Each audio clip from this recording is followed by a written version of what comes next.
My dear students, in our previous video, we had a discussion on the theoretical aspect of job costing, where we have studied meaning of job costing, characteristics of job costing, prerequisites of job costing, procedures for job costing, features of job costing, and objectives, followed by advantages and disadvantages of job costing.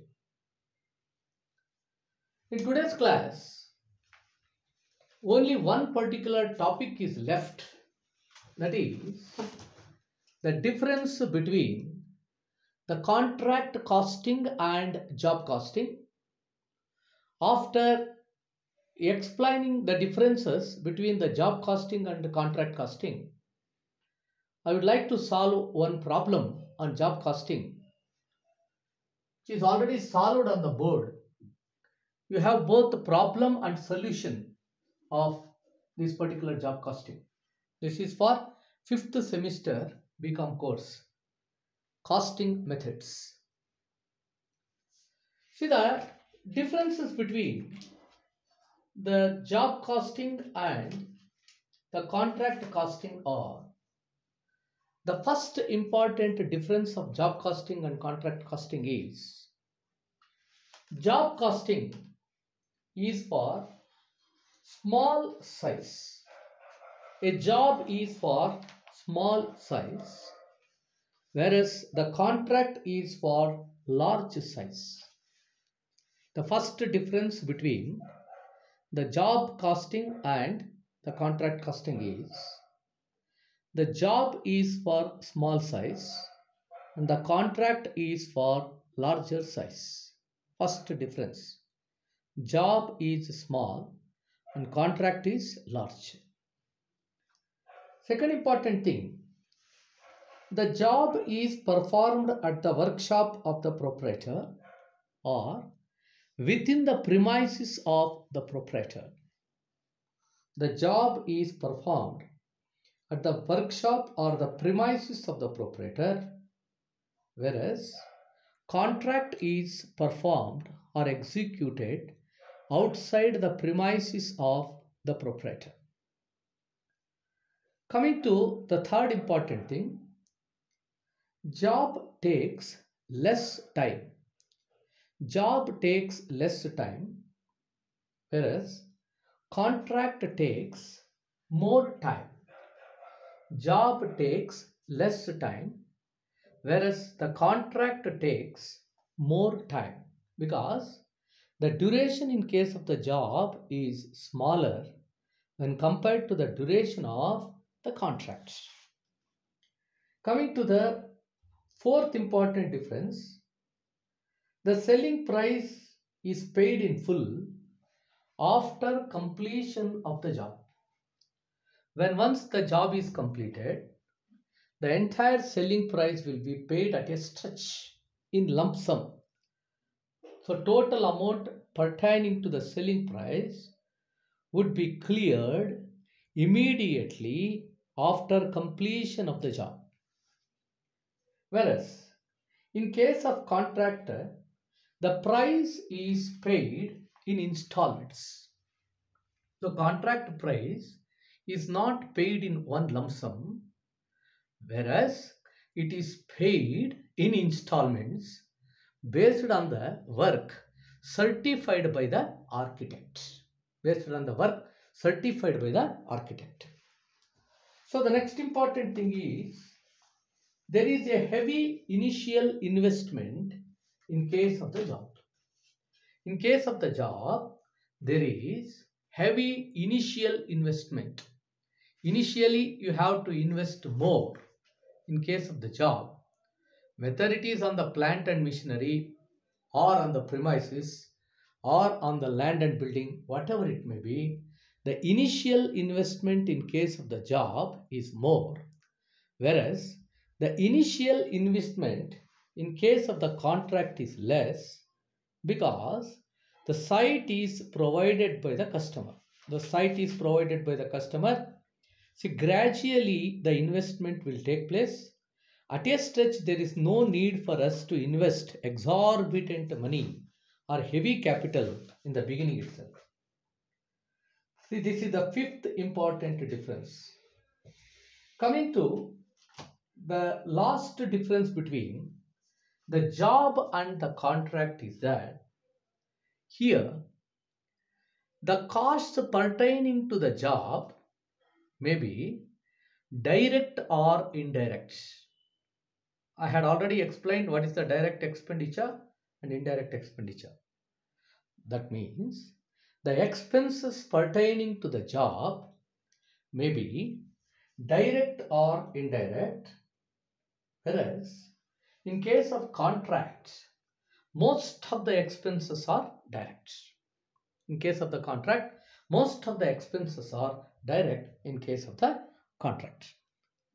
Once again, I would like to sum up whatever differences I have explained so far. So basically, we have noted 6 differences between the job costing and contract costing.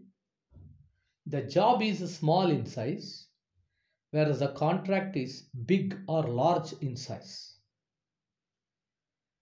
Second one, the work is performed or executed within the premises of the proprietor in case of the job. So job will be performed within the proprietor's workshop or the premises pertaining to or owned or taken on rent by the proprietor. But in case of the contract, the work is executed outside, that is the customer's site. Third important thing, the job takes less time, whereas the contract takes more time for its execution. Next important thing, the selling price is paid in full immediately after completion of the job. Whatever selling price is there, that will be paid in full when once the work is executed or the work is fully performed. But in case of the contract, the selling price will be paid in installments based on the work certified by the architect. So it will not be paid in lump sum.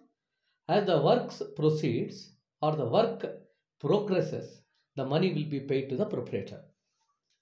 Next important thing, initially job requires heavy investment, whereas contract does not need heavy investment in the beginning. So job needs more investment and the contract does not involve much investment. Next, in case of job costing, the expenses may be direct or indirect. Expenses may be direct or indirect. But in case of a contract costing, usually all the expenses are direct.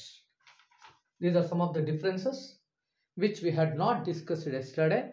There are 6 differences between the job costing and contract costing. See, in today's class, I would like to work out one problem on job cost sheet, which would be asked for your section B in the 5th semester BCom examination. See here, this is the problem. Prepare the job cost sheet. The job number is given 520. I told you already, each job is identified in case of job costing with the distinct number. We will give numbers for the jobs. Like that, this job number is 520. They have given. So, one by one, they have given the expenses. This is the problem and this is the solution for the problem, and this shows how to prepare the job cost sheet for the job number 520. That's very important. Now they have given the materials 1000. It's very important thing. So direct wages, they have given P 20 hours at rupees 5 per hour. Q 16 hours at rupees 6 per hour, or 10 hours at rupees 8 per hour. This is the direct wages. See, if you want to compute or arrive the total direct wages, it is very easier for you to find out. Just multiply the hours by rate per hour and total it, you will get the direct wages. That's what we have to do. Then overheads they have given. Overheads P 8,000 labor hours, 8,000 rupees, but 5,000 labor hours, 10,000 rupees, and 2,000 labor hours, 8,000 rupees. See, this is what they have given pertaining to variables. Usually there will be fixed overheads also, but in this problem it is not given. So fixed overheads does not change. Those expenses are the costs which tends to remain constant irrespective of your level of activity are called fixed costs. These costs are to be borne by the organization. Whether there is no production or low production, you have to incur these costs. Fixed costs are those costs which tends to remain constant irrespective of your level of activity, whereas variable overheads are those overheads which vary according to the level of production. If the production is more, these costs will also be more, and if the production is less, these costs are also less. That means there is a direct relationship between the production and variable overheads. Whereas in case of fixed costs, those costs tends to remain constant irrespective of your level of activity. These costs will not change irrespective of the fact whether you increase the production or decrease the production. See, this is what they have given, but we have to calculate the price to give the profit of 25% on selling price. See, whatever sales you are going to make, you must get the profit of 25% on that. See, incorporating these facts, we have to prepare the job cost sheet. So we will prepare the job cost sheet here for job number 520. So as usual, it is like a normal cost sheet only. First you take the direct materials. Materials here refers to direct materials. They have given it in the problem. 1000 rupees directly you can take. But the direct wages P 20 hours 5 rupees per hour, 20 into 5 is equal to 100. Q 16 hours 6 rupees per hour, 16 into 6 is equal to 96. Or 10 hours at the rate of 8 rupees per hour, 10 into 8 is equal to 80. This is the total of direct wages. They have given it 20, 60, 10. That means this is the actual hours worked for this particular job. Worked for this particular job. And this part, whatever is given for the variables, this is the basis. This is given to find out the labor hour rate. Per hour, how much we will have to calculate. But the actual number of hours is 20, 16, 10 only. Totally we have worked for 46 hours. So P we have worked 20, Q we have worked 16, R we have worked 10. So this is given. Variable overheads are always given on the basis of the previous experience. So what is the previous experience? So P 8,000 hours, rupees 8,000. You will have to calculate how much per labor hour. So 8,000 divided by 8,000 is equal to 1. This will remain the same. 20, 16, 10. This is given for calculating the labor hour rate. You will have to calculate the labor hour rate separately. So 8,000 rupees for 8,000 hours means 1 rupee per hour. How much for 20 hours? Because this particular job required only 20 hours for completion. In case of P, department P. It required only 20 hours. So this is same. This is actual. This is given for the basis. So 8000 divided by 8000 is equal to 1. So the actual number of hours worked is only 20. So 20 into 1 is equal to 20. So this is given only to find out the labor hours. You should be very careful here. So this is the actual number of hours worked. This is given to calculate the rate per labor hour. Rate per labor hour, how much it is given for that particular purpose. So 20 into 1. How did you calculate this 1 rupee? This is very simple. Rupees 8000 divided by 8000 hours is equal to 1 rupee. 1 rupee you will have to calculate. So let us go to department Q. 10,000 rupees we have spent for 5,000 hours. So 10,000 divided by 5,000 is equal to 2 rupees. 10,000 divided by 5,000 is equal to 2. So how much for 16 hours? This 16 I have taken it here. So 10,000 divided by 5,000 is equal to 2. So you will have to convert it into actual number of hours worked for this particular job. So 16 hours I have worked for this particular job. So 16 into 2 is equal to 32. 16 into 2 is equal to 32. Similarly, go to R. Go to the department R. 8,000 divided by 2,000 is equal to 4. That's very important. Variable overheads are calculated like this. We'll have to take the basis and accordingly we'll have to do. So 8,000 divided by 2,000 is equal to 4. That is very important thing. So 20, 16, 10, 20, 16, 10. But this will vary. The basis is given here. 8,000 divided by 8,000 is equal to 1. 10,000 divided by 5,000 is equal to 2. 8,000 divided by 2,000 is equal to 4. Multiply it by actual number of hours worked for this particular job. So 20 into 1 is equal to 20. 16 into 2 is equal to 32. 40 into 4 is equal to 40. You add all. I told you already, usually there would be fixed overheads also, but in this problem it is not given. Let us not bother about it. So the total cost is 1,368. The total cost is, so direct materials, direct wages and overheads total together, the sum total is 1,368 rupees. My dear friends, in this particular problem, they have specifically stated that we should earn a profit of 25% on selling price.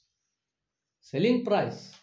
Now you know the costs, but you will have to calculate the profit on selling price.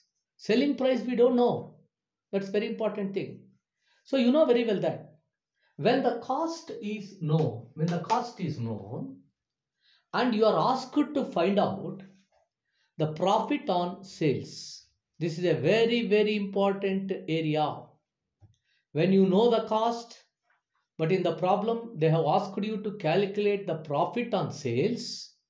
In such cases, the profit is equal to total cost into rate divided by 100 minus rate. That's what exactly you have to follow. This you will have to apply only when you know the cost and you are required to calculate the profits on sales. That's very important thing. Here you know the cost, but he is telling that you must calculate the profit on sales. Understand? Here you know the cost and you are expected to calculate the price on selling price, and that profit should be 25% of the selling price.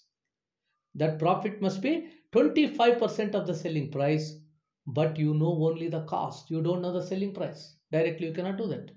In such cases, you will have to apply the formula total cost into rate divided by 100 minus rate. Total cost divided by rate 25% divided by 100 minus 25. I told you already, cost, total cost into rate divided by 100 minus rate. So 25 divided by 100 minus 25 is equal to 25 divided by 75. 25 divided by 75, that is nothing but 1/3. 25 3s are 75. So 25 3s are 75. That's very important thing. That means 1368 into 1/3. 1368 into 1/3 is equal to 456. 456 rupees is the profit. Now you can easily calculate the selling price. See, now you can check up whether your profit is exactly 25% of the selling price or not. You can easily calculate whether your profit is exactly 25% of the selling price or not. You can easily calculate. So 456 is the 25% of 1824. You can calculate on your own. So this is exactly 25% of this. So this is exactly 25% of selling price. You are getting the selling price profit 25%, 456 rupees. 456 is the 25% of 1824. So this is the problem, and in today's class we have learnt how we have calculated to arrive and compute the selling price. I told you already, these are actual hours work. This is given for the basis. 8,000 divided by 8,000 is equal to 1. 10,000 divided by 5,000 is equal to 2. 8,000 divided by 2,000 is equal to 4. And here I told you already, when you know the cost, you are asked to calculate the profit on selling price, you must go for the formula total cost into rate divided by 100 minus rate. Total cost is 1368. 25 is the profit required, divided by 100 minus 25 is equal to 1 by 3. 1368 1 by 3 is 456. Now selling price is 1824, and this is exactly 25% of this. 1824, 25% is 456. Thank you.